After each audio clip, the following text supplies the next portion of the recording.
I just wanted to do a quick video on anchor swivels and the Ultra flip swivel in particular, which is the one that we use. I did show this on the Which Anchor video when we fitted our Ultra anchor, but we're focusing really on the anchor there, and I get lots of comments about swivels, and I think there's a lot of misconceptions about them, so I thought I'd do just a dedicated review of this one. So first of all then, why have a swivel? What's the point of it? Well, when you anchor in a position, especially if there's a lot of wind shift going on or tide shifts and you're there for a period of time, you can get twists in your anchor chain, and it's a pain to get them out. And while they're there, what will happen is that while you're bringing the anchor chain up, it'll skip over the gypsy because it's not straight anymore, there's twists in it, and that really damages your gypsy. It's it's not something you want to happen. The second problem is that Sod's law means that when you bring the anchor up, quite often it'll be back to front and you've got to be trying to pull it around with boat hooks or however way to try and straighten it to get over, and that could be more of a safety problem than you think, because sometimes you need to get out of an anchorage quickly, or it's you're just congested, especially here in the Med. You can't be messing around short-handed sometimes when there's lots of boats around you, and you end up moving with the anchor not fully on, which can end up with you banging your Joe coat or trying to bring it up when it's not completely straight, which can damage your roller quite easily. So yeah, it can be more of a problem than you think. So the Ultra flip swivel, the flip part is this: it will flip it round every time and make sure that it loads straight. So with the Ultra swivel, that's a really good plus point, is that that's what it does. They don't all do that, but at least a swivel will mean that it makes it easier for you to pull around straight. But this automatically does the job. It's this little nub in there and this bit which they call the bridge between the two that's doing two things. It's just strengthening up this part of the swivel, making sure that when this comes up, the nub flips it round and it always comes up the right way around. So is this strong enough? That's the question. Well, it has got printed on it its braking loads. So for this, it says 160,900 kilonewtons or 36,200 pound-feet. Well, that comes out to 16.1 tons. So that's 16.1 imperial tons, which is about 15 metric tons. So that's stronger than any chain you're liable to have. So that's the advantages. So why aren't all sailors fitting swivels to their anchors rather than having shackles? Well, I think that's mainly because of the old philosophy that the most seaman-like way to have your anchor connected was with a shackle, because there's less to go wrong, it's stronger, whatever. Those were the reasons given, and those reasons just aren't true anymore.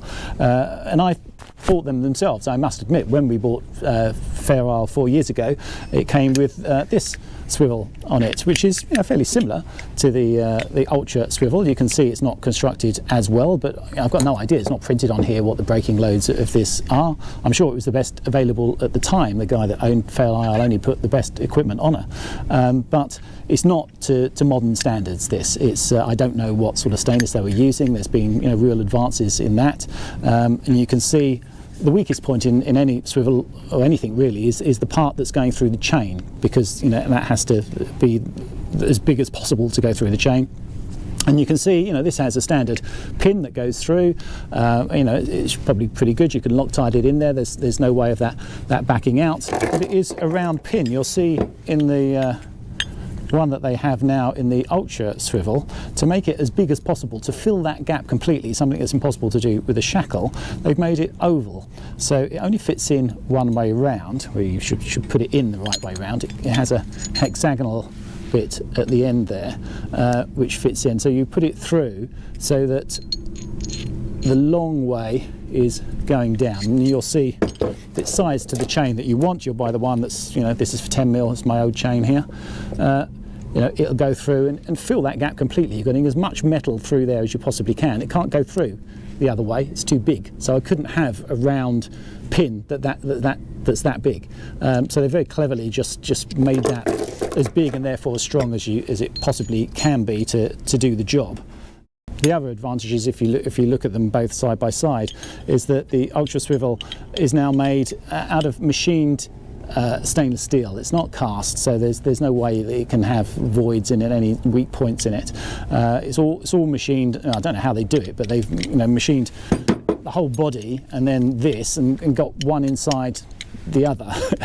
It's magic. I don't know how they've done that, but you know, incredibly strong, and it's rounded. All the corners are rounded on it. Can't catch on anything, and the biggest problem that, you know, most people cite with a swivel is the fact that, you know, you might have prizing loads on it if you're pulling to one side. That's mitigated to a certain extent by having the articulating swivel here. So if we look on the Ultra, not only has it got that, but it's also got, you know, a very strong, with an enormous pin between the two holding this and the bridge across it. So, you know, it's incredibly strong for any prizing load, any sideways load that, you know, that it might get. So, you know, they've tried to deal with that. I mean, I'm only looking at the Ultra here. I'm sure there are other modern swivels. The Mantis swivel does a similar thing. It can articulate right round to not get prizing loads, but that comes in several parts. So, you know, you might have its own problems.